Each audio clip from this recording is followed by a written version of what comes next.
Focus है। हाँ, focus तो हो गया, तुम लोग देखने आज वही टॉपिक दोबारा पढ़ाऊंगे तुम ही लोग के कारण। तो ये है हम लोग का 9th क्लास। ठीक, 10 दिन का टारगेट था, लेकिन 12-15 दिन लग जाएगा, जहाँ तक तो लग ही जाता है, टाइम लगता है। पिछले वीडियो में हमने क्या पढ़ाया था, आपको विद्युत फ्लक्स के बारे में बताया था, वीडियो में भी और पिछली क्लास में भी। और इसमें क्या क्या बता दिया था, सबसे पहले ये वो बल रेखाएं हैं जो किसी भी सतह के लंबवत गुजरती हैं, सतह के लंबवत, किसके, सतह के, ये बात इंपॉर्टेंट है। दूसरी बात, जो इसका सूत्र बनता है वो फाई इक्वल टू क्या बनता है, vector E dot vector A. जब ये डॉट प्रोडक्ट हटता है तो क्या हो जाता करता है, ये आ जाता है ई ए कॉस थीटा। ठीक, पता है सबको। अगर हम इसको देखें कॉस थीटा कैसे बनता करता है, तो ये लंबवत होने के कारण बनता है। ठीक, यहाँ थीटा क्या है, थीटा किसके किसके बीच का एंगल है, ए और ई का, ए और ई, और ए और ई वेक्टर में हमें लेना पड़ेगा। ठीक है, और क्या क्या बता दिया था इसके बारे में कि इसका मात्रक क्या होगा, एसआई मात्रक। यार इंक डाला था, इतना स्लो क्यों चल रहा है। एसआई मात्रक किसका होता है, न्यूटन, क्षेत्रफल का होता है मीटर स्क्वायर प्रति कूलम। ठीक, यही जब चुंबकीय क्षेत्र आता है तो उसका मात्रक वेबर हो जाता है। ठीक है, ठीक, क्लियर है सब। मैं फोकस आज चेक कर रहा हूँ, उस दिन पढ़ाने में इतना इन्वॉल्व हो गया, फोकस नहीं देखा, पूरी मेहनत बर्बाद हो गई। यहाँ क्षेत्रफल और इसके बीच कोण कैसे बनता है, जैसे मान लो ये कोई सरफेस रखा है, इसका एरिया वेक्टर इधर साइड होगा होगा और जो इलेक्ट्रिक फील्ड होगी इधर साइड होगी। ये मान लो इलेक्ट्रिक फील्ड है, नहीं तो तुम ऐसे भी समझ सकते हो इसको कि ये मान लो इधर साइड क्या होगा, इलेक्ट्रिक फील्ड, और इधर साइड इसका मान लो एरिया वेक्टर है ना, क्षेत्र सदिश। ऐसे भी तो हो सकता है, मान लो ये इलेक्ट्रिक फील्ड ऐसे गुजर रही, ठीक है,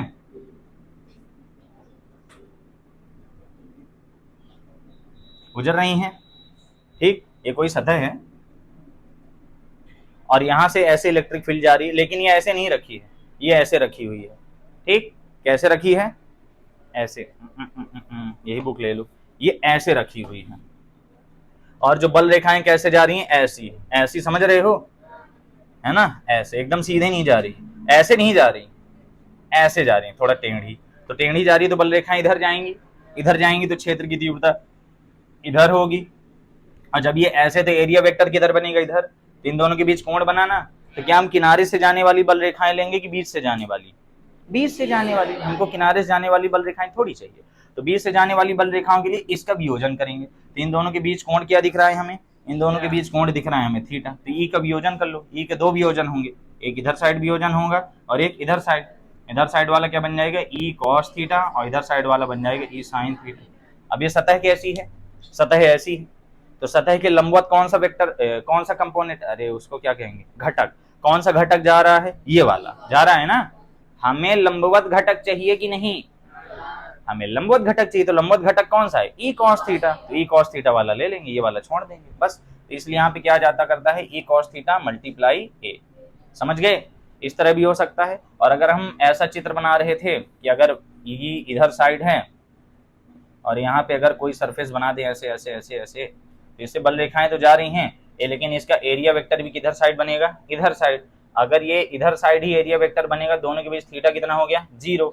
इस कंडीशन में इससे गुजरने वाला फ्लक्स क्या होगा, अधिकतम होगा। ठीक, कब, जब थीटा क्या हो, 0 हो। थीटा क्या है, ए और ई के बीच का कोण। भाई साहब ये ए है और ये ई है, दोनों के बीच का कोण कितना है, 0। लेकिन अगर मैं इसको ऐसे कर दूं तो एरिया वेक्टर किधर बन गया, सामने बन गया, और चुंबकीय क्षेत्र इधर, विद्युत क्षेत्र इधर, और ये क्षेत्र सदिश इधर। तो एंगल कितना हो गया, 90 डिग्री। कॉस 90 रखोगे, वैल्यू क्या आ जाएगी, 0।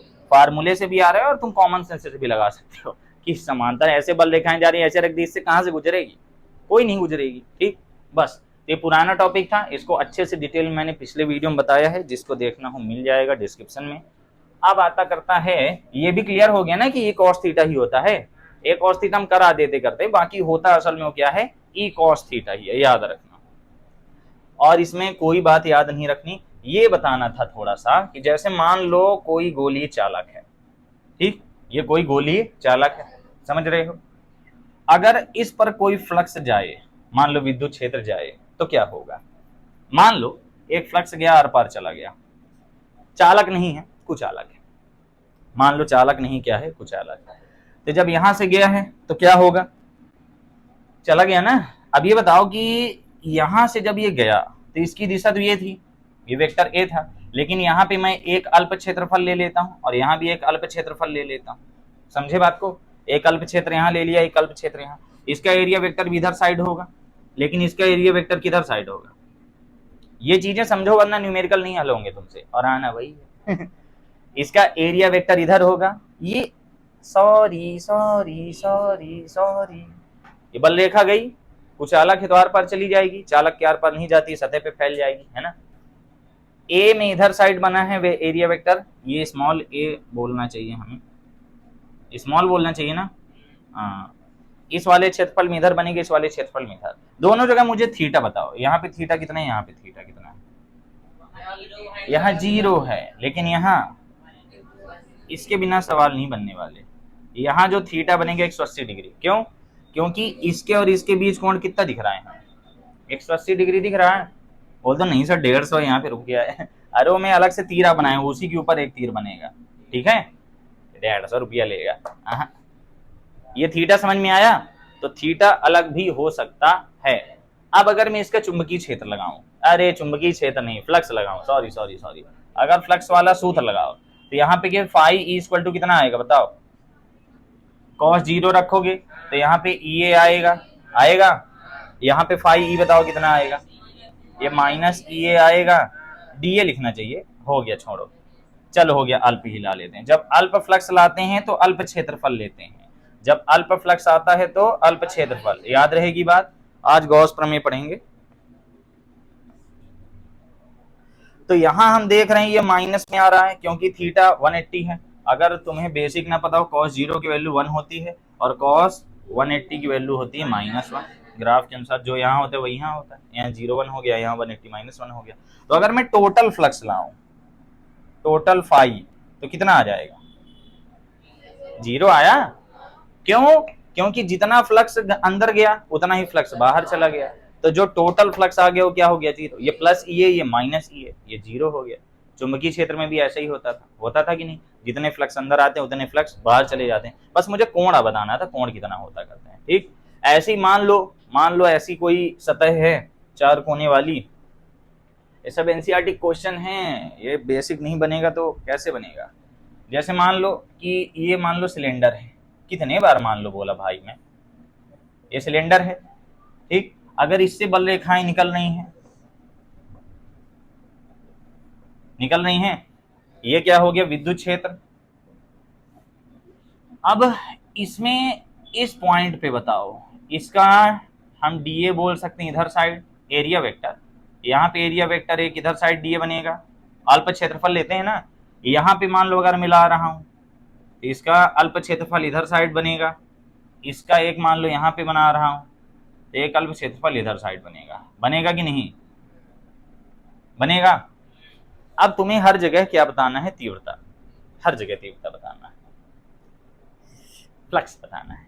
एक बात याद रखना, यहाँ इसको हमने क्या रखा है, कांस्टेंट रखा है, तीव्रता नहीं बताना है, फ्लक्स बताना है। मेरे मुंह से निकल गई, मुझे माफ कर दो।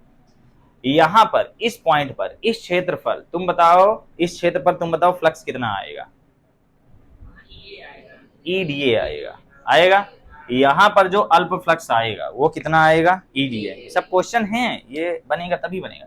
यहाँ पर जो आप d∅1 लगा रहे हैं वो क्या आएगा, ईडीए आएगा, अधिकतम आएगा क्योंकि यहाँ cos 0 होगा, यहाँ थीटा क्या होगा 0, cos 0 होने के कारण ये क्या आएगा, मैक्सिमम आएगा कि नहीं। अगर मैं यहाँ पे लगाऊं तो यहाँ पे क्या आएगा, d∅2 equal to minus E D A आएगा। माइनस का रीजन क्या है, क्योंकि यहाँ थीटा की वैल्यू है 180 डिग्री, और अभी बताया कि cos 180 का मान क्या होता है, -1। समझ में आ रहा है सबके, आ रहा है ना। तीसरी जगह अगर हम बात करें यहाँ पे, तो यहाँ पे d∅e इक्वल टू क्या आएगा, 0 आएगा। रीजन क्यों है, क्योंकि यहाँ थीटा की वैल्यू कितनी है, 90 डिग्री। अगर थीटा 90 होगा तो cos 90 बनेगा, cos 90 यानी cos 90 का मान 0, तो सब कुछ 0। नहीं समझ में आया। अरे होता है फाई इक्वल टू होता है E A cos theta, theta की वैल्यू यहाँ पे क्या रख दी गई, 90। अरे अब राम कथा लिखवाओगे मुझसे, तो E A cos 90, cos 90 का मान 0, तो पूरा क्या हो गया 0। वो तो तुम्हें वैसे भी दिख रहा है ना, ये ऊपर वाली सतह से कुछ निकल रहा है, ऊपर वाली सतह ऐसे वाली, इससे कहाँ फ्लक्स, फ्लक्स तो इधर जा रहा है ना, इसके ऊपर से भी जाएगा तो ऐसे चला जाएगा, ऊपर से नीचे चला जाएगा, कहीं बीच से जाएगा। कूलर चल रहा है, कूलर के सामने तुम जैसे ये है, ये कोई प्रमाण पत्र है, काहे का है, सॉरी आय प्रमाण पत्र है, ठीक, बहुत कमाई है मेरी। कूलर चल रहा है, कूलर के सामने मैं इसको एकदम ऐसे तनेन लगा दूं, क्या कूलर से आने वाली हवा पर कोई फर्क पड़ेगा? लेकिन अगर मैं ऐसे कर दूं तो हवा ऊपर चली जाएगी, इससे फ्लक्स टकरा के जा रहा है। लेकिन जब मैं ये कूलर की हवा के समांतर रख दिया तो क्या कोई फर्क पड़ा? नहीं पड़ेगा, वही यहां भी हो जाएगा। तो ऊपर वाली सतह जो है, ये वाली सतह, ये चुंबकीय क्षेत्र के समांतर है। बोल दो सर समांतर में तो थीटा की वैल्यू 90 कैसे हो गई? थीटा का मतलब लंबवत होता है। थीटा सतह और ई के बीच बना कोण नहीं है, थीटा किसके किसके बीच का कोण है? ई और ए, वो सतह या समांतर है, एरिया वेक्टर लंबवत है, ठीक है। यही यहां भी होगी कंडीशन। तो यहाँ पे डी फाई, ये 3 था ना, और ये 4, ये भी क्या आएगा 0, due to theta equal to 90। हो गया, फिलहाल 90 ले लेते हैं, बात वही है, आ गया। तो अगर मैं टोटल फ्लक्स लाऊं, टोटल फ्लक्स कितना आएगा? देख लो, ये होगा d phi 1 plus d phi 2 plus d, अरे डी क्यों नहीं बन रहा मुझसे, d phi 3 plus d phi 4, total क्या आ जाएगा? 0 आ रहा है कि नहीं? इसका रीजन क्या है? क्योंकि जितना फ्लक्स अंदर आया उतना फ्लक्स बाहर चला गया, ठीक, बात समझ में आई। इसलिए किसी भी विद्युत क्षेत्र के अंदर चुंबकीय क्षेत्र की तीव्रता शून्य होती है। एक और रीजन है, वो पोलराइजेशन है, वो ध्रुवण हो जाता है, वो हम अगले चैप्टर में पढ़ेंगे, वही अभी इस चैप्टर में नहीं। ये बात क्लियर हो गई। ऐसी अगर मैं वो 4 कोने वाला लूं तो उसमें भी सेम आंसर आएगा। अब इसमें कई बार क्षेत्रफल लगा के आ जाता है, तो इसके हम छोटे छोटे न्यूमेरिकल लगाएंगे। फ्लक्स क्लियर हो गया होगा। अब इसी फ्लक्स से धीरे धीरे जब आगे बढ़ते हैं तो शुरू हो जाता करता है गॉस प्रमेय। गॉस एक वैज्ञानिक थे, उन्होंने एक नियम दिया था और ये नियम बड़ा बढ़िया था। उस नियम को सबको याद रखना होगा, पुराने लड़कों को याद होगा। विद्युत फ्लक्स से हम धीरे धीरे कहाँ पहुंचेंगे? गॉस लॉ में। और ये एक जमाने की बहुत इंपॉर्टेंट हेडिंग हुआ करती थी। अब इस जमाने में है कि नहीं पता नहीं। अगर 2 नंबर 3 नंबर में क्वेश्चन आते तो आ जाता है, क्योंकि 3 नंबर में प्रूव करने को आ चुका है, ठीक। इसका कोई खास प्रूव है नहीं हो, जबरदस्ती टाइप का प्रूव आ करते हैं।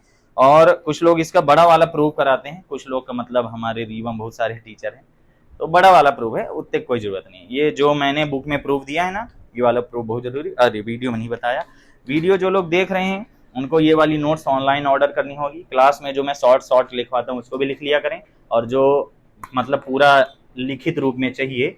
और इस बुक के बारे में मैंने पूरा वीडियो भी बना दिया, डिस्क्रिप्शन में लिंक मिल जाएगा। इस बुक से पढ़ेंगे आपका पेपर निकलना तय है। अगर इससे पेपर में कुछ नहीं आया तो बोनस मिलेगा। अब गॉस प्रमेय में क्या पढ़ना है? इन्होंने क्या बोला, सबसे पहले जो गॉस वैज्ञानिक थे एक बात बोली कि हमें एक गोलीय चालक लेना है। क्या लेना है? गोलीय चालक। अच्छा समझना, क्योंकि पेपर के लिए बहुत अच्छा। गोली चालक जाहिर सी बात है वो 3D मॉडल हो गया है ना। और गोली चालक और होगा कैसा? बंद होगा कि नहीं? गोली चालक कैसा होगा? बंद। जैसे नारियल की खोपड़िया ले लिया, लेकिन ये चालक लेते हैं, ठीक। गोलीय लेना है, बस इतना याद रखो। अब मान लो एक गोली चालक लिए, अच्छा नहीं बना मेरा गोला, हाँ ठीक है। गोली चालक के अंदर इन्होंने एक बिंदु आवेश रख दिया +Q। क्या रख दिया? +Q। आज वोल्टेज बोलते हैं, लाइट बोलते हैं, आज वोल्टेज बहुत डाउन है। इसके अंदर इन्होंने क्या रख दिया? एक +Q आवेश रख दिया। इस आवेश से चारों ओर क्या निकलेंगे? फ्लक्स निकलेंगे। और ये कितने फ्लक्स निकलेंगे? ये डिपेंड करता है इसके क्षेत्रफल पर और तीव्रता पर। तीव्रता किस पर निर्भर करती है? आवेश पर, है ना। और दूरी के व्युत्क्रमानुपाती होती है। बताओ इसमें तीव्रता कहां पर ज्यादा होगी? तीव्रता यहां पर ज्यादा होगी और यहाँ पे तीव्रता कम होगी। मान लिया इतने ही इससे बल रेखाएं निकल रही हैं। अब हम ये जानते हैं कि सभी बल रेखाएं फ्लक्स नहीं कहलाती हैं, केवल वही बल रेखाएं फ्लक्स कहलाती हैं जो किसी सतह के लंबवत होती हैं, यही ना पता है। तो यहाँ पे तुम सब जगह चेक करो। अगर यहाँ पे चेक करो, यहाँ पे एक छोटा सा एरिया ले लो, इसको डी हमने मान लिया, ये तो वेक्टर ई है और यही किसका डायरेक्शन होगा? ए का भी डायरेक्शन होगा कि नहीं? अगर मैं डी बोल दूं, होगा कि नहीं? तो यहाँ पे ये जो है 90 डिग्री में है, सतह के लंबवत यानी एरिया वेक्टर के साथ 0 डिग्री है। अगर मैं यहाँ पे देख लूं, यहाँ पे एक अल्प क्षेत्रफल ले लूं, इसका भी एरिया वेक्टर किधर साइड आएगा, इधर साइड, और जो विद्युत क्षेत्र की तीव्रता है वो भी इधर साइड है। तो यहाँ भी थीटा दोनों के बीच क्या है, 0। थीटा 0 होने का मतलब सतह के क्या है, लंबवत। अगर हम सतह के लंबवत देखना चाहें तो हमें दिख भी रहा है, दिख रहा है। ऐसे अगर तुम यहाँ देख लो, कहीं भी देख लो, जैसे यहीं पे देखो, तो ये सतह के लंबवत है कि नहीं, जा रही है ना लंबवत 90 डिग्री में। ऐसे हर जगह ये सतह के साथ कितने का कोण बना रही है, 90 डिग्री। सतह के साथ 90 डिग्री का कोण है, लेकिन इसके क्षेत्र सदिश के साथ 0 डिग्री कोण है। और जब थीटा 0 होता है तो निकलने वाला फ्लक्स क्या होता है, मैक्सिमम। ये टेढ़ा क्यों लिख रहा हूं मैं, तब मैं बोल सकता हूँ फाई मैक्स जो आएगा वो कितना आएगा, वेक्टर ई नहीं, ये सिर्फ ई डॉट ए आएगा। अब यहाँ पे वेक्टर वाला गुणा नहीं आएगा। ये बात सबके समझ में आ रही है। बस हम ये देख रहे हैं जितना इधर है उतना इधर है, तो टोटल अगर लाएंगे तो कितना हो जाएगा, 0। टोटल 0 हो जाएगा ना भाई, जितने बाहर इधर से मान लो ये इधर जा रहा है, इधर जा रहा है, ये प्लस में आएगा, ये माइनस में आ जाएगा, आएगा नहीं। ये प्लस में आएगा, ये माइनस में आएगा नहीं। क्यों, क्योंकि इसकी बल रेखा की दिशा इधर है। जैसे इसी को देख लो, इसकी बल रेखा नीचे जा रही और ये भी इधर जा रहा है, तो क्या ये माइनस में आएगा, नहीं, क्योंकि दोनों सेम दिशा में है, इधर साइड भी सेम, इधर साइड भी सेम। तो क्या इसमें नेट फ्लक्स 0 आएगा, नहीं आएगा, इसमें नेट फ्लक्स 0 नहीं आएगा।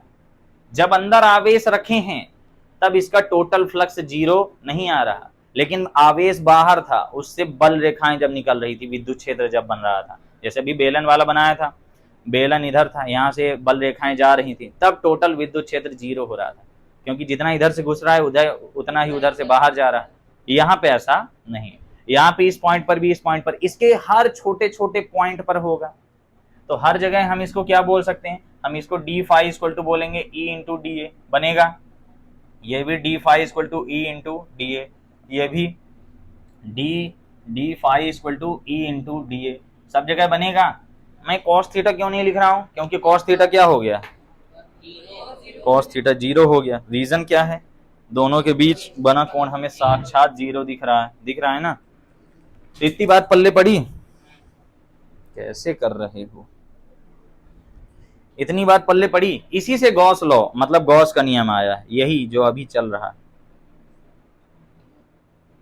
अब गॉस प्रमेय में ये बोला गया कि सबसे पहले एक बंद पात्र है, और बंद पात्र के अंदर क्या रखा हुआ है, एक आवेश, बाहर नहीं, कहाँ रखा है, अंदर। ठीक, अंदर आवेश से क्या बन रहा है, विद्युत क्षेत्र, यानी बल रेखाएं बन रही हैं, और वो बल रेखाएं जो निकल रही हैं वो सभी 90 डिग्री में निकल रही हैं सतह के साथ।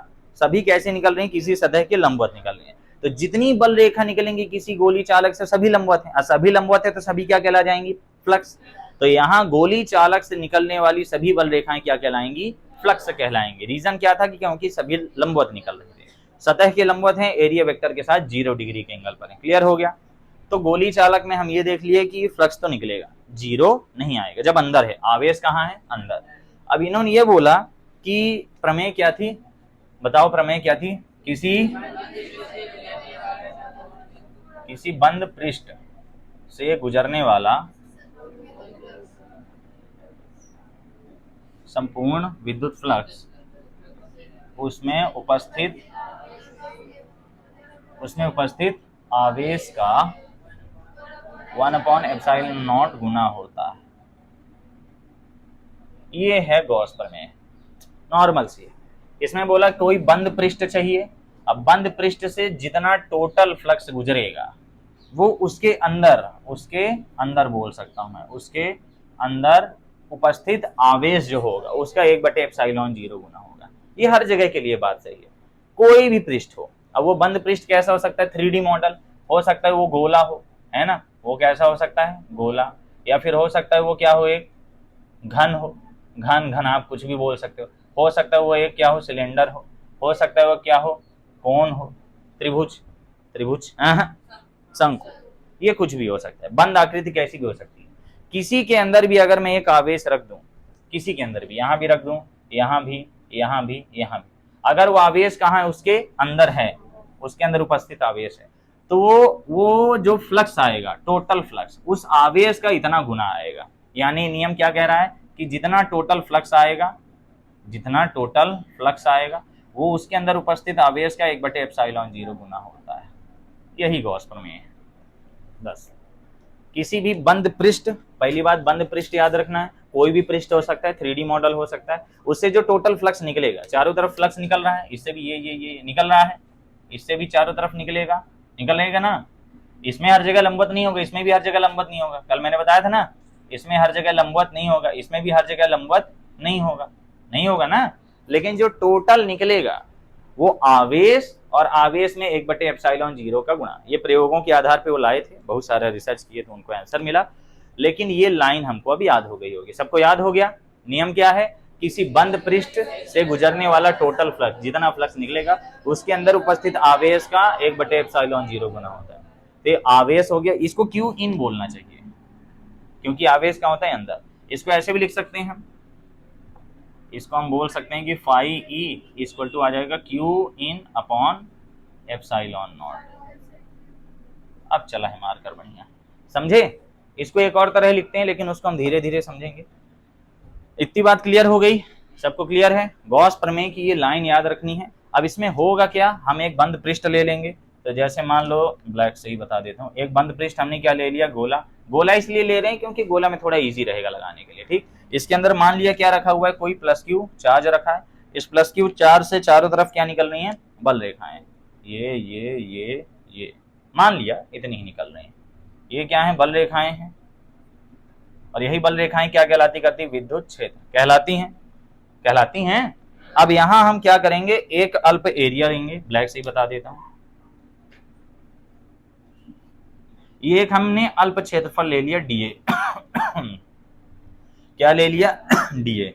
इसका एक क्षेत्र सदिश होगा जो कि इसी दिशा में होगा कि नहीं, क्षेत्र सदिश की दिशा यही हो। लाइट जला दो यार, वीडियो एकदम काला काला आता है। एक आर्ट वीडियो में तो जब अंधेरा नहीं हो गया था, जब मतलब थोड़ा बदरी हो गई थी, एकदम अंधेरा हो गया वीडियो में लास्ट साइड में, हिंदी के नियम वाले में।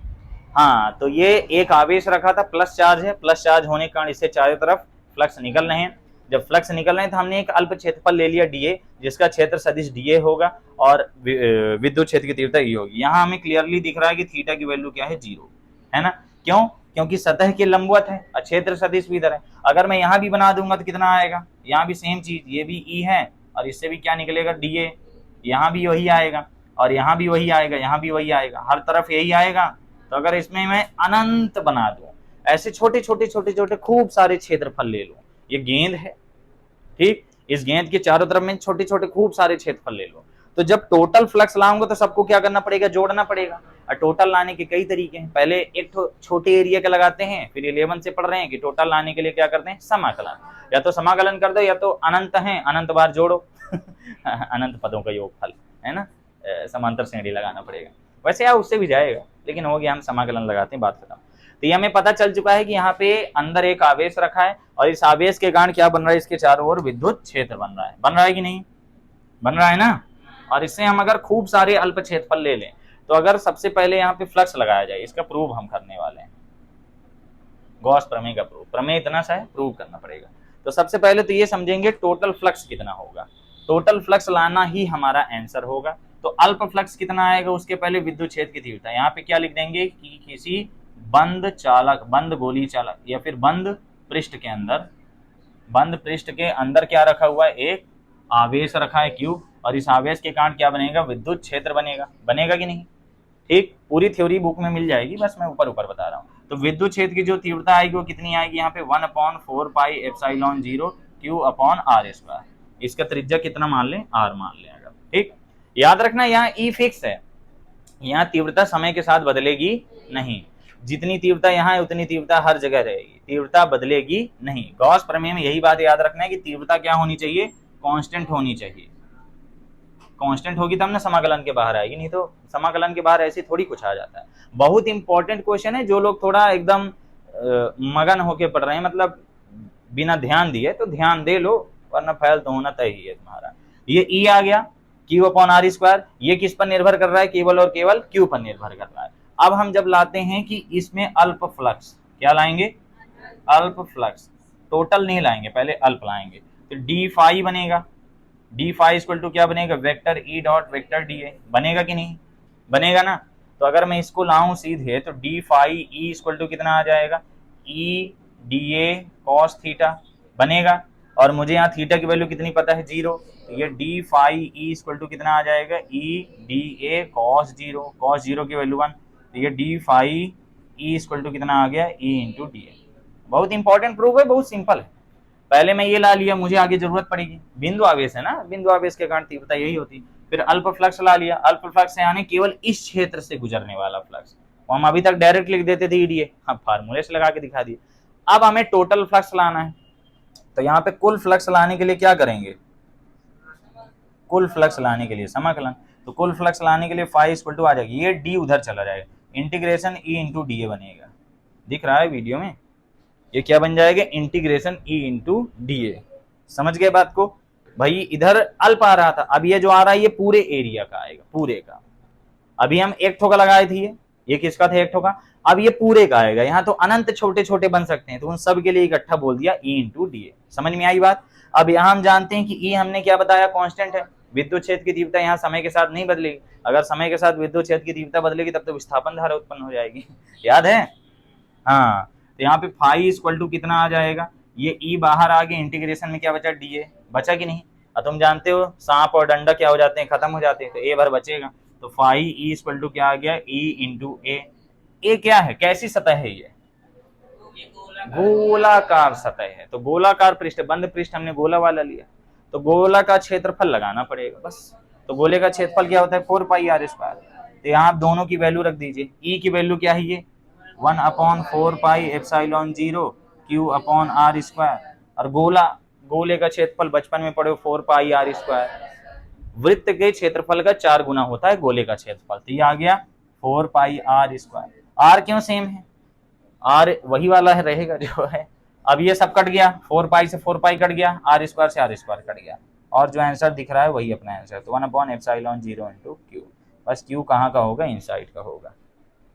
यही गॉस प्रमेय है, नीचे ही लाइन लिख देने, यही गॉस प्रमेय है, बस इतना सब प्रूफ है। कुछ लोग बड़ा भयानक उसको d s square, d phi square, कोणीय विस्थापन, पता नहीं क्या क्या लगवाते हैं। मैं रीवा के जितने टीचरों के नोट्स देखा सब वही वाला करवा रहे हैं जो एक जमाने में नवबोध में दिया था वो वाला कठिन है, ये वैकल्पिक विधि वाला, ये बढ़िया है। अपने को सरल लिखना है, नंबर भी मिलना है। मेरे साल भी आया था लगता है, मुझे अच्छे से नहीं याद है, शायद आया था। बस, तो गॉस प्रमेय में हमने क्या क्या देख लिया, कोई बंद पृष्ठ है, उससे जितना फ्लक्स गुजरेगा वो गुजरेगा तो किस पर निर्भर करेगा, केवल और केवल आवेश पर। अब यहां ध्यान से सुनो, ये बताओ कि अगर मैं साइज बढ़ा दूं, क्या करूं, साइज बढ़ा दूं, अभी इतना बड़ा गोला, अभी इतना बड़ा गोला कर दिया, तो क्या उससे ज्यादा फ्लक्स निकलेंगे, किस आधार पे नहीं बोल रहे। अगर मैं साइज बढ़ा दूं, मान लो ये 5 सेंटीमीटर त्रिज्या का था, अब मान लो मैं 50 सेंटीमीटर त्रिज्या कर दिया, तो उससे गुजरने वाला फ्लक्स बढ़ेगा कि घटेगा, उससे गुजरने वाला फ्लक्स बढ़ेगा कि घटेगा। नॉनसेंस, कुछ नहीं होगा। फ्लक्स साइज पर निर्भर नहीं कर रहा है यहाँ पे, जब यहाँ तीव्रता ही नहीं बढ़ रही है। फ्लक्स सतह से कितना गुजरेगा, जितना क्यू से निकलेगा। सतह से फ्लक्स कितना गुजरेगा, जितना क्यू से निकलेगा। अब क्यू से 10 ठो फ्लक्स निकल रहे हैं तो बाहर 10 ठो ना निकलेगा। अब चाहे तुम सतह खूब बड़ा बना दो, तो ये तुम घर के बराबर बना दो सतह, अंदर आवेश अगर मैं रखा हूं कि ऐसा आवेश है जिससे 10 ठो फ्लक्स निकले, तो उस घर से कितने फ्लक्स निकलेंगे, 10। तीव्रता यहाँ पे क्या है, फिक्स है, बता दिया। यहाँ पे इससे निकलने वाले फ्लक्स की संख्या क्या है, बदल नहीं रही, तो उससे उतने ही फ्लक्स निकलेंगे जितना तीव्रता है, बस इतनी सी बात है। तो जो टोटल फ्लक्स आएगा इस सतह से वो क्षेत्रफल पर निर्भर नहीं कर रहा। देख लो यहाँ पे जो फाई ई आए वो क्यू अपॉन एप्सिलॉन 0 आए, केवल क्यू पर निर्भर करता है। तुमको चेक करना, चेक कर लो। आर का मान, अब ये आर था, तुम आर की जगह, चलो आर की जगह तुम क्या रख लो, 5 आर रख लो। क्या रख लो, 5 आर। तो यहाँ देखो 5 आर स्क्वायर आएगा, 5 गुना कर दिए, 5 था 25 कर दिए, 5 आर स्क्वायर। यहाँ भी क्या आएगा, 5 आर स्क्वायर, अंतोगत कट जाएगा, पूरा क्षेत्रफल नीचे से कट नहीं गया, पूरा क्षेत्रफल नीचे से कट जाएगा। बस यही याद रखना है, क्षेत्रफल तो कट गया, ये किसी भी बंद पृष्ठ से गुजरने वाला फ्लक्स उसके क्षेत्रफल पर निर्भर नहीं करता, केवल और केवल उसके आवेश पर निर्भर करता है कि बंद पृष्ठ के अंदर आवेश कैसा रखा है।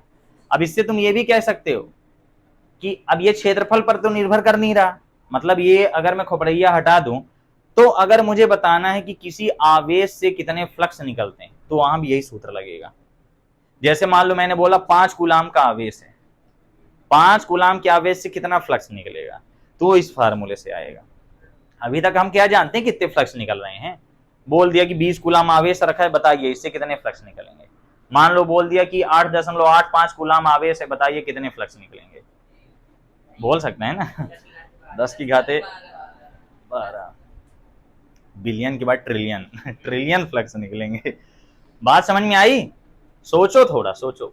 ये क्षेत्रफल पर निर्भर तो कर ही नहीं रहा, मतलब किसी भी आवेश से निकलने वाले फ्लक्स कितने होंगे, उस आवेश में Q बाई एप्सिलॉन 0 का गुना कर दो, किसी भी आवेश से इतने ही फ्लक्स निकलेंगे, कहीं भी रखा हो। अभी आवेश यहां रखा हो तो क्या ये क्षेत्रफल पर निर्भर कर रहा है? जाहिर सी बात है इसका क्षेत्रफल 6a² आएगा, लेकिन ये क्षेत्रफल पर निर्भर नहीं कर रहा है, क्षेत्रफल पर निर्भर नहीं करता है, इसलिए इसका भी जो अंदर का फ्लक्स आएगा वो Q बाई एप्सिलॉन 0 ही आएगा, इसका भी यही आएगा। कोई भी बंद पृष्ठ ले लो, यहाँ की बंद पृष्ठ ही हटा दो, पृष्ठ ही गायब कर दो, तुम पृष्ठ ही गायब कर दो, क्योंकि ये क्षेत्रफल तो ले ही नहीं रहा। जो भी फ्लक्स होगा किसी भी आवेश में वो उसमें भाग दे देंगे, तो हमें किसी भी आवेश में हम एप्सिलॉन 0 का भाग दे देंगे तो हमें उस आवेश के फ्लक्स पता चल जाएंगे। जैसे आवेश रखा मैंने, उससे बल रेखाएं निकाली ना, तो अगर मैं बल रेखाएं निकाल रहा हूं और उसके बाद बोलूं कि फ्लक्स बताओ कितने, तो हम डायरेक्ट जान जाएंगे इस फार्मूले से। क्लियर हो गया? क्लियर हो गया? तो किसी भी आवेश से कितने फ्लक्स गुजरते हैं, किसी भी आवेश से कितने फ्लक्स गुजरेंगे उसमें एप्सिलॉन 0 का भाग देके ला लिया जाएगा। समझ गए? आवेश से गुजरने वाले फ्लक्स आवेश बटे एप्सिलॉन 0। एप्सिलॉन 0 की वैल्यू सबको पता होगी, 8.85 गुणे 10 की घाते -12 कूलाम स्क्वायर पर न्यूटन मीटर स्क्वायर। याद है ना? और किसी माध्यम के लाने के लिए इसमें के का गुणा कर देते हैं, वो सब मैं बता चुका हूं। इतनी बात क्लियर हुई? यही था तुम लोग का गॉस प्रमेय। ठीक, और ऐसे पृष्ठ को क्या कहा जाता करता है? गॉसियन पृष्ठ। ऐसे पृष्ठ को क्या कहा जाता है? गॉसियन। बस इन्हीं को गॉसियन पृष्ठ कहते हैं। ये भी है, ये भी है, ये भी है, ये भी है। ठीक, बंद पृष्ठ है तो गॉसियन पृष्ठ है। क्या है याद? ये अपने नाम पे चलो। अभी इसकी खोज रामलाल किए होते तो रामलाल का पृष्ठ बोल देते, कहते कि नहीं? रामलाल का प्रमेय, रामलाल का नियम है ये। ठीक, रामू केवट का नियम है। किसी का नाम रामलाल रामू होगा, बुरा मत मानना। नियम क्लियर हो गया? प्रूफ कैसे करते हैं? पहले हम क्या लाते हैं? अल्प फ्लक्स। क्या लाते हैं? अल्प फ्लक्स। तो अल्प फ्लक्स होता है d फाई = E × dA, किसी भी छोटी सी जगह से गुजरने वाला। भाई छोटा सा फ्लक्स होगा तो छोटा सा क्षेत्रफल ले लिया, फिर हमने लगाया cos थीटा, थीटा की वैल्यू यहाँ पे 0 हो गई, E यहाँ कांस्टेंट है। अल्प के लिए अब कुल लाना है, कुल लाने के लिए हम समाकलन करते हैं, d उधर चला गया, समाकलन बन गया, E कांस्टेंट मान रहे थे, बाहर आ गया। E कांस्टेंट माने थे तभी तो A पर निर्भर नहीं किया, A कट गया, dA की वैल्यू A। याद रखो ये सांप और ये डंडा कट पिट जाते हैं, A बचता है। A क्या है यहाँ पे? गोले का क्षेत्रफल, तो गोले का क्षेत्रफल होता है 4πr²। ये तुम्हारा आंसर आ गया। इतनी सी बात है। अब इसी के आधार पर एक क्वेश्चन होता है जो इस साल आया हुआ है, 1 नंबर का, बहुत अच्छा क्वेश्चन, कि अगर 1 कूलाम आवेश है तो उससे कितने फ्लक्स निकलेंगे? कितने कूलाम आवेश है? 1 कूलाम आवेश। इसी साल आया था। वायु में रखे हुए एकांक धनावेश से गुजरने वाले फ्लक्स ज्ञात कीजिए। बुक के लास्ट में मिलेगा आपको, जहां गॉस प्रमेय खत्म हो गया। 1.13 × 10⁻11 है ना? है येलो डर्टी फेलो बना हुआ है। येलो नहीं है, नोट है तो येलो मैं ही बनाया हूं यार, मुझे नहीं याद रहेगा ये बता रहा हूं मैं तुम लोगों को कि क्वेश्चन में पहले गॉस प्रमेय को समझो। गॉस प्रमेय नहीं समझोगे न्यूमेरिकल नहीं बनेगा। सही बात बोल रहा हूं? गलत बात? तुम्हें पहले कॉन्सेप्ट क्लियर रखना होगा। फिजिक्स में कॉन्सेप्ट होते हैं, केमिस्ट्री में नहीं होते। ये मैं बता रहा हूं कि जो टोटल फ्लक्स होता करता है वो होता करता है E × dA। अब से तुमको ये फार्मूला भी याद रखना है। याद रहेगा ये फार्मूला? ये फार्मूला केवल तभी अप्लाई होगा जब E का मान फिक्स होगा। ठीक है, और इसके पहले हमने जो फार्मूला पढ़ा तो d फाई = क्या था? E × dA था। इसका d उधर चला गया, ये बन गया। और यही गॉस प्रमेय है। इसको जब सॉल्व किए तो क्या आ गया? फाई = क्या आ गया? Q in / epsilon not. और यही क्या है, गॉस प्रमेय है, कोई अलग चीज नहीं, यही गॉस प्रमेय है। बहुत इंपॉर्टेंट क्वेश्चन है, न्यूमेरिकल भी आ सकता है।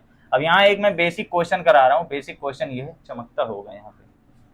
बेसिक क्वेश्चन है कि एक कूलाम आवेश में कितने फ्लक्स निकलेंगे।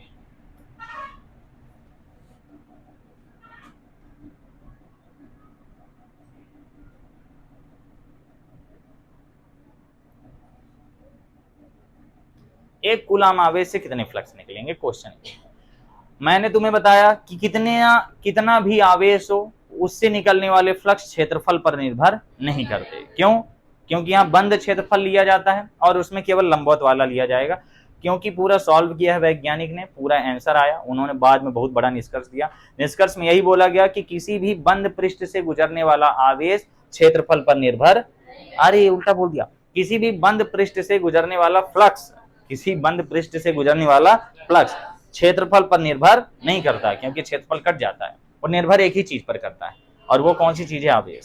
समझ गए? तो अगर मैं बोल दूं कि एक कूलाम आवेश हो, एक कूलाम आवेश हो, तो उससे कितने फ्लक्स निकलेंगे। इसको सॉल्व करने के लिए एक कूलाम आवेश यानी क्यू की वैल्यू 1 कूलाम है, और हमें क्या लाना है, फ्लक्स। तो फ्लक्स के लिए हमने पढ़ा है क्यू अपॉन एप्सिलॉन नॉट, पढ़ा है।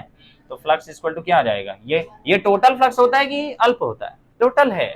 इसको सॉल्व करें तब नहीं आया। सॉल्व कैसे किए, यहाँ पे ई कांस्टेंट था, बाहर आ गया, और डीए का बन गया समाकलन ए, ई और ए बना, ई और ए की वैल्यू पता है, ई की वैल्यू होती है 1/4 pi epsilon 0 q upon r square. नहीं याद है तो क्यों नहीं याद है, कोर्स दोबारा पढ़ने के बावजूद नहीं याद है, इतने गधे कैसे हो सकते हो, याद करो घर में जाके। हैं, मुझे तो लगता है कि तुम मेरी वीडियो एक बार देख लोगे तब याद हो जाएगा। सारी चीजें वीडियो में बताता हूँ, और हर दिन अगले दिन का पिछले दिन का रिवीजन कराता हूँ कि नहीं, उसके बावजूद नहीं याद हो रहा है। ए गोला लिए थे, गोला गॉसियन पृष्ठ कहलाएगा, तो गोले का क्षेत्रफल होता है 4 पाई आर स्क्वायर, 4 पाई कट गया, आर स्क्वायर से आर स्क्वायर कट गया, 1/एप्सिलॉन 0 इनटू क्यू।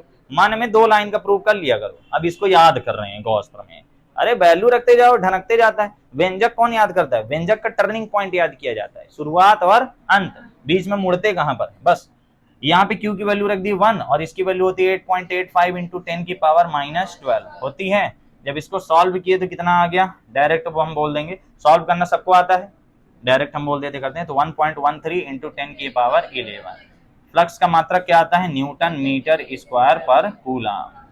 ठीक है, मात्रक तुम यहाँ काट के भी ला सकते हो, इसका कूलाम था, इसका कूलाम स्क्वायर पर न्यूटन मीटर स्क्वायर, एक कूलाम से एक कूलाम कट के न्यूटन मीटर स्क्वायर ऊपर चला गया। समझ गए? तो ये आया था इस साल ऑब्जेक्टिव में, ऑब्जेक्टिव नहीं एक नंबर में, एक वाक्य में आया था। ठीक, लोग पता नहीं क्या लिख के आए थे, पूरी क्लास से नहीं बना, एक वाक्य में है, डायरेक्ट लिखो, पूछा है। क्वेश्चन था वायु में रखा हुआ एकांक धनावेश से निकलने वाला फ्लक्स कितना होगा, बस वायु में रखे हुए, रखा हुआ नहीं रखे हुए, बन जाएगा। एक कूलाम आवेश से, 2 कूलाम बोलेगा 2 रख देना, 3 कूलाम बोले 3 रख देना। इतने फ्लक्स निकल रहे हैं, इतने फ्लक्स को हम अच्छे से कैसे समझिए, तो दशमलव में आया, सब दशमलव में कैसे फ्लक्स निकलेगा, एक दशमलव नहीं है वो, उसको भूल जाओ दशमलव को। यहाँ 2 जीरो काटो, कितने बनेंगे, 9, 113 लिख के 9 जीरो लगाओ, इतने फ्लक्स निकलेंगे। दिख रहे हैं ये लो घिस दिया, ये लो फ्लक्स दिख रहे हैं, दिख रहे हो तो बताओ। अब घिसा हुआ आवेश है, आवेश होंगे तो फ्लक्स निकल रहे हैं, लो प्लस माइनस होंगे दोनों, एक में प्लस होगा माइनस, दिख रहे हैं, कुछ नहीं दिखेगा। अच्छा वीडियो में दिख रहे हैं शायद कैमरा में कुछ नई टेक्नोलॉजी हो, दिख रहा हो, पर आप बैगनी विकिरण दिख रही हो, जैसे नहीं हो IR इंफ्रारेड लाइट, रिमोट में दिखती तो है, रिमोट में नहीं दिखती है, रिमोट की दिखती है कैमरे में। तो ये क्वेश्चन क्लियर है सबको, बुक के लास्ट में मिल गया होगा। हाँ, जो लोग ऑनलाइन पढ़ रहे हैं वो बुक जरूर मंगा लें। हाँ, और क्या, वेरी गुड, बहुत बढ़िया सोचे। अगर 2 कूलाम को बोलेगा तो Q बटे एप्सिलॉन 0 तो वही है, उसमें बस 1.13 का गुणा कर दो, तो कितना आ जाएगा, 13 दूनी 26, 2.26। बढ़िया चीज बता दिया तुम तो। अब क्या आता है, यहां से तुम्हारा गॉस प्रमेय क्या हो गया, गॉस प्रमेय क्या हो गया, कंप्लीट। फिर से बोलो, गॉस प्रमेय था क्या, याद कर, कहानी के रूप में याद रखो। पेपर में गलती कहां होती है मैं बताऊं तुम्हें, शुरुआत की लाइन नहीं याद होती है, भी शुरू कहां से करना, बस रटते हो, उसको छोड़ो रटना। फंडा क्या था ये समझो, कि हम फ्लक्स ला रहे थे, फ्लक्स में हमने एक गोल गोल पृष्ठ लिया, गोल गोल पृष्ठ के चारों ओर जो फ्लक्स निकल रहा था वो तीव्रता गुणे क्षेत्रफल कर दिए, है ना, इतना सा फंडा समझना है। आवेश कहाँ रखे थे, उसके अंदर, क्योंकि उसके बाहर आवेश होगा तो टोटल फ्लक्स 0 हो जाता है। क्योंकि जहां से घुसता है वहां माइनस 180, जहां से निकलता है वहां 0, ओवरऑल टोटल जो हो जाता है। लेकिन जब हमने ये वाला लिया जिसमें बंद पृष्ठ था, बंद पृष्ठ के अंदर आवेश रखे थे, अंदर आवेश से फ्लक्स निकल रहे थे, और ये भी पता है क्षेत्रफल पर निर्भर नहीं करता, वो केवल और केवल आवेश पर निर्भर करता है। समझ गए? बस। अब क्षेत्रफल पर अगर निर्भर करेगा तो हमें फिर अलग लगाना पड़ेगा, इसलिए वो वेरिएबल वाला अलग होता करता है, वो अपने कोर्स में है ही भी नहीं। इतना ही था।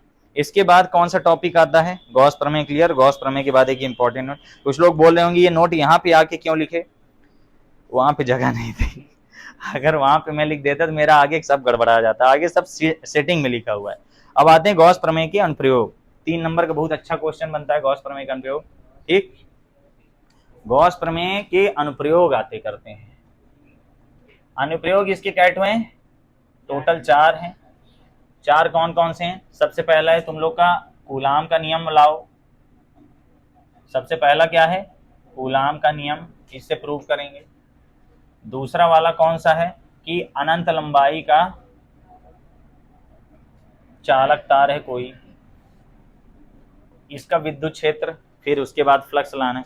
सिर्फ विद्युत क्षेत्र की तीव्रता लाते हैं। गॉस प्रमेय से लाते क्या है? विद्युत क्षेत्र की तीव्रता। यहाँ फ्लक्स भी लाते हैं, विद्युत क्षेत्र की तीव्रता।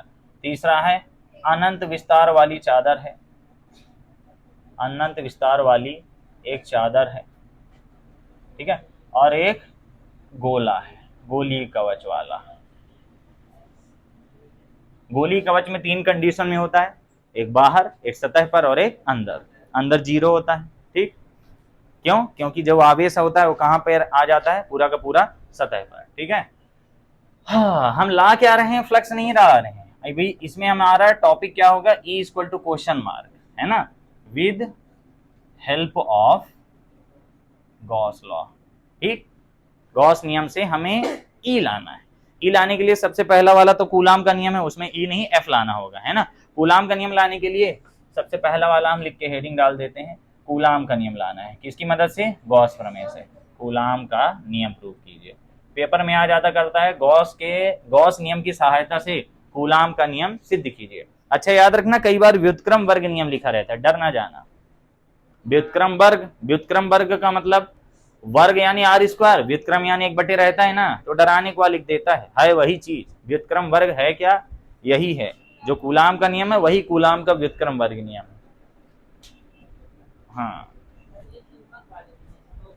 हाँ वही है भाई, उसमें लिखा रहेगा ना चुंबकीय क्षेत्र के लिए, विद्युत क्षेत्र के लिए पहला शब्द ही होगा किसी विद्युत क्षेत्र में। कोई भी टॉपिक आएगा उसमें पहला शब्द रहे। इसको प्रूव करने के लिए हम क्या लेंगे? एक छोटा सा सरफेस लेंगे। ये भी कैसा है? वही गॉस पृष्ठ है। इसके अंदर क्या रखा हुआ है? कोई क्यू आवेश रखा है, क्यू आवेश रखा है, प्लस है, मान लो प्लस है, तो इससे बल रेखाएं चारों तरफ क्या होंगी? निकलेंगी ना। ये टैलेंट सिर्फ मेरे पास है। बन गया। ये क्या थी? विद्युत क्षेत्र की तीव्रता। यहाँ पे अगर मैं अल्प क्षेत्रफल लूं तो इसका एरिया वेक्टर ऐसे बन जाएगा, अल्प वाला, ठीक। तो इसमें सबसे पहले हम क्या लगाएंगे? क्षेत्रफल वाला पूरा फार्मूला। और यहाँ पे लास्ट में अब कूलाम के नियम में हमें 2 आवेश चाहिए ना, तो एक यहाँ पे स्मॉल क्यू लिए, एक यहाँ पे भी क्या ले लेंगे? क्यू आवेश।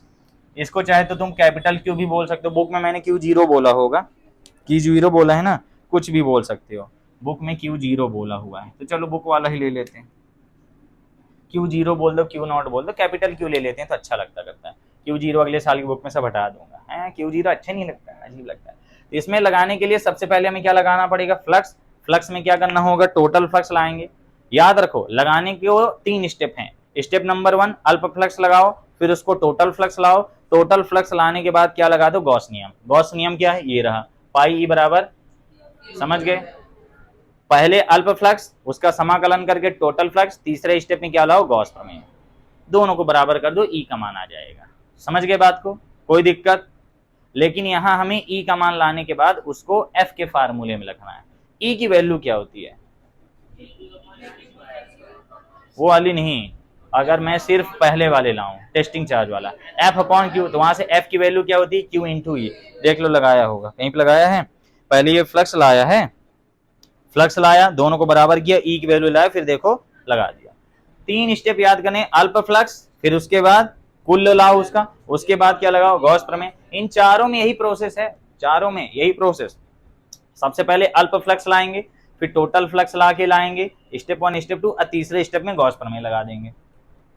अब भाई ये सबके लिए अलग अलग होगा ना। कूलाम के नियम हम ऐसी सतह या ले लिए कि 4 पाई आर स्क्वायर आ जाए, ना लेते तो ना आता। यहाँ पे अनंत लंबाई के चालक तार, अब जो तार होता है वो बेलनाकार होता है, चादर जो है वो तो एकदम वर्गाकार है, और यहाँ पे गोली कवच वो अलग ही कहानी चल रही है, उसमें तो त्रिज्या बढ़ जाएगी। जब त्रिज्या बढ़ जाएगी तो कटेगा कहाँ से, नहीं कटेगा ना। तो इसमें हम लोकल सा चित्र है जो गॉस प्रमेय का था वही सब चित्र है, बस नॉर्मल से इसको सॉल्व करेंगे। सबसे पहले हम क्या लगाएंगे, प्लस क्यू आवेश से अल्प फ्लक्स, इस जगह से गुजरने वाला अल्प फ्लक्स, इस जगह से गुजरने वाला अल्प फ्लक्स क्या आएगा, d phi E equal to आ जाएगा ई इंटू ई ए आएगा।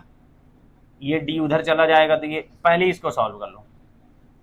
तो ये बताओ कि यहाँ पे थीटा कितना बनेगा, थीटा कितना बनेगा,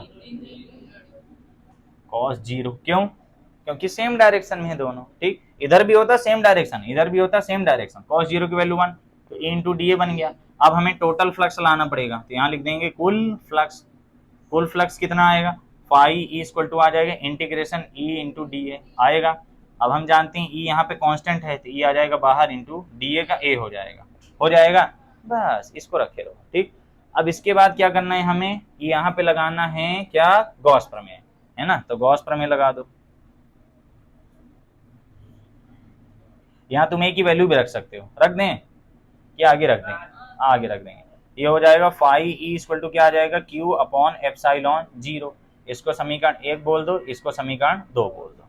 अब दोनों को बराबर कर दो। भाई ये भी फ्लक्स है, ये भी फ्लक्स है, तो दोनों क्या आएंगे, एक दूसरे के बराबर आएंगे कि नहीं, बस तो रख दो बराबर। तो ये समीकरण 1 व 2 से समझ में आया सबको। ये सब में करना है, ये इसमें सब में करना है, बस इसमें एक दूसरा सूत्र लग जाएगा, और इन सब में क्षेत्रफल वाला सूत्र अलग लगेगा। तो कितना आ जाएगा, ई ए बराबर क्या आ जाएगा, क्यू अपॉन एप्सिलॉन 0। हमें सब में क्या करना है, ई की वैल्यू लाना है, सब में, इसमें भी लाना है। तो ई की वैल्यू क्या आ जाएगी, क्यू अपॉन एप्सिलॉन 0 इंटू ए आ गया, बस ए की वैल्यू रख दो, फार्मूला बन गया। तो ई इक्वल टू क्या आ जाएगा, क्यू अपॉन, अब ए क्या है, गोली चालक है, तो गोले का क्षेत्रफल क्या होता है, 4 पाई आर स्क्वायर। सुंदरता के लिए कैसे कर देंगे, 4 पाई, नहीं तो यहीं पे रख सकते थे हम, कोई दिक्कत नहीं, 4 पाई इसके पास आ जाएगा, आर स्क्वायर इधर, इक्वल टू आ जाएगा 1/4 pi epsilon 0 q upon r square. अब ये वाले जो है, ये वाला इतने में आके थप्पा हो जाएंगे, ये वाला और ये वाला ई में आके आंसर आ जाएगा। ई के बाद सॉल्व नहीं करना है, समझ गए। स्टेप सब में यही है, पहले कहाँ गया, अल्प फ्लक्स, फिर कुल फ्लक्स, फिर इन दोनों गॉस प्रमेय लगा के दोनों क्या करना है, बराबर। अल्प फ्लक्स, कुल फ्लक्स, और ई की वैल्यू सब में अलग अलग होगी। अब यहाँ पे जाहिर सी बात है, ये क्या होगा, एक बेलन होगा तो बेलन का क्षेत्रफल, यहाँ पे चादर होगा तो हमें चादर का क्षेत्रफल लगाना पड़ेगा, जो कि हम नहीं लगाते हैं उसको याद रखना है थोड़ा सा। और गोली चालक में गोली चालक वाला लगाना है। फिर उसके बाद दोनों को बराबर करके किसकी वैल्यू लाना है, ई की वैल्यू। ये भूल जाता है लोगों को, यही नहीं पता रहता गॉस प्रमेय में हम ला क्या रहे हैं। गॉस प्रमेय में हम ला रहे हैं विद्युत क्षेत्र की तीव्रता, समझ गए बात को, विद्युत क्षेत्र की तीव्रता। बाकी ये तीनों यहाँ पे आके दाइंड हो जाएंगे, लेकिन ये वाला यहाँ पे आके दाइंड नहीं होगा। क्यों नहीं हो, ये लाइन टेढ़ी यार है ना। हमें लाना है बल, तो ये आवेश इस पर क्या लगाएगा, बल लगाएगा। ये आवेश इस पर क्या लगाएगा, बल लगाएगा कि नहीं। अब ये जो बल लगाएगा वो कितना होगा, वो बल क्या होगा, है ना। हम सीधे बोल देते हैं यहाँ पे Q0 आवेश पर लगने वाला बल, Q0 आवेश पर लगने वाला बल वो कितना आएगा, F equal to Q0 into E आएगा कि नहीं आएगा। Q0 इस आवेश पर ला रहे हैं तो इस आवेश पर आएगा, जैसे हम पढ़े थे बल आघूर्ण वाले में, जिस आवेश पर होता है उसको रख देते हैं और तीव्रता का क्या कर देते हैं, गुणा। याद है ये फार्मूला, आया कहां से था, इस फार्मूले से।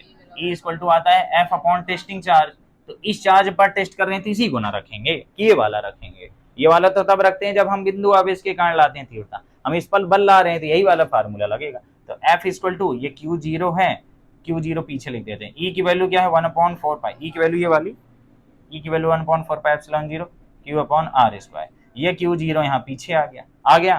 तो यही तो कूलाम का नियम है, यही ना है। कूलाम का नियम Q1 Q2 नहीं होता, कूलाम का नियम है किन्हीं दो बिंदु आवेशों के गुणनफल के समानुपाती, उनके बीच लगने वाला बल गुणनफल के समानुपाती, बीच की दूरी के वर्ग के व्युत्क्रमानुपाती होता है। यही कूलाम का नियम बस है। तो कूलाम का नियम प्रूव करने में बस इतनी एक्स्ट्रा चीज की है, बाकी इनमें हम इतने में रुक जाएंगे और बात खत्म हो जाएगी। हमें ई की वैल्यू ही लाना था। लगाए कैसे हैं फिर से बता रहा हूं, स्टेप याद करने ही पड़ेंगे। पहले अल्प फ्लक्स, फिर कुल फ्लक्स के बाद गॉस प्रमेय। ये भी फ्लक्स है, ये भी फ्लक्स है, दोनों क्या हो जाएंगे, एलएचएस सेम है तो आरएचएस सेम आएगा। फिर ई की वैल्यू लाने, जो यहाँ लिखा उधर फेंक दो। यहाँ पे यहाँ कहाँ आ गया, यहाँ बटे में आ गया। बटे में आने के बाद क्या कर दिया हमने, वैल्यू रख दी। हम यहाँ भी रख सकते थे वैल्यू, कोई दिक्कत वाली बात नहीं थी, यहाँ रख देते वैल्यू, कोई दिक्कत नहीं थी। 4 पाई कांस्टेंट है, कांस्टेंट के पास लिख दिया आर स्क्वायर। ये सुंदर लग रहा है, जैसे पहले पढ़े थे। हम डायरेक्ट भी रख देते थे अभी तक, लेकिन यहाँ हम ई की वैल्यू लाए हैं। ये ई का एक प्रकार का प्रूफ भी हो गया। हमने बिंदु आवेश के कारण भी यही तीव्रता लाया, हमने बिंदु आवेश के कारण यही तीव्रता लाया। सेंटेंस थोड़ा अजीब लग रहा है, हम बिंदु आवेश के कारण यही तीव्रता लाए, ऐसे थोड़ा अच्छा लग रहा है।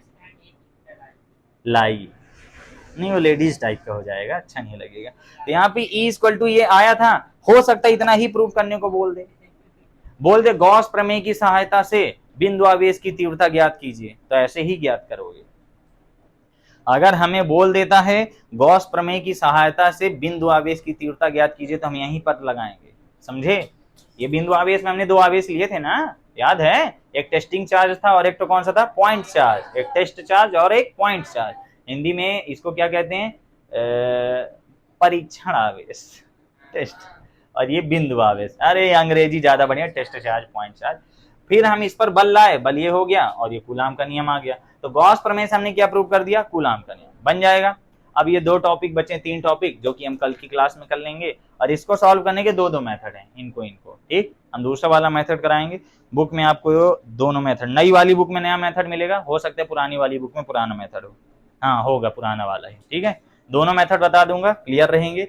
और जो लोग वीडियो देख रहे हैं, अगर वो बुक में देखना चाहते हैं तो मैं आपको दिखा दूं गॉस प्रमेय मेरी बुक में किस तरह का सॉल्यूशन है। मेरा हाथ स्कैन कर, मेरा ऑटो फोकस अच्छा बंद किया, ये दिख रहा है सबको। ये गॉस प्रमेय है, किसी बंद पृष्ठ से गुजरने वाला संपूर्ण विद्युत फ्लक्स उसके अंदर उपस्थित आवेश का 1/ε0 गुना होता है, ये प्रूव है इसका।